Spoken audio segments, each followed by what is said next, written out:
ليه ربنا سبحانه وتعالى في القرآن الكريم في سورة الإخلاص بالتحديد بيقول قل هو الله أحد؟ ليه ما قالش قل هو الله واحد؟ وإيه الفرق بين واحد وأحد؟ تعال نشوف الفرق. واحد ده مفتتح الأعداد، يعني ينفع أقول واحد اتنين تلاتة وهكذا. أما أحد منقطعة العدد، يعني أحد ليس له ثاني. واحد ليها مؤنث، يعني ينفع أقول واحد وينفع أقول واحدة.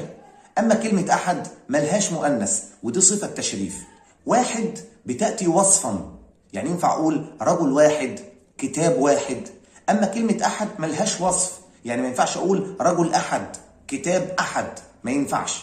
واحد بتتقسم وتتجزئ، يعني الواحد بيتجزئ لأرباع أو أتلات أو هكذا. أما كلمة أحد ما بتتجزأش.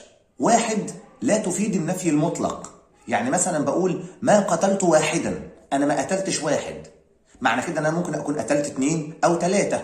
أما أحد لا، أنا بقول ما قتلت أحد، دي بتفيد النفي القاطع. ما قتلت أحد يعني ما قتلتش حد خالص. واحد بتستخدم للعاقل وغير العاقل، ينفع أقول رجل واحد، كتاب واحد، جمل واحد. أما كلمة أحد ما تنفعش إلا للعاقل فقط. واحد صيغة اسم فاعل، أما أحد صفة مشبهة، والمعروف عندنا في اللغة إن الصفة المشبهة أقوى بكتير من صيغة اسم الفاعل.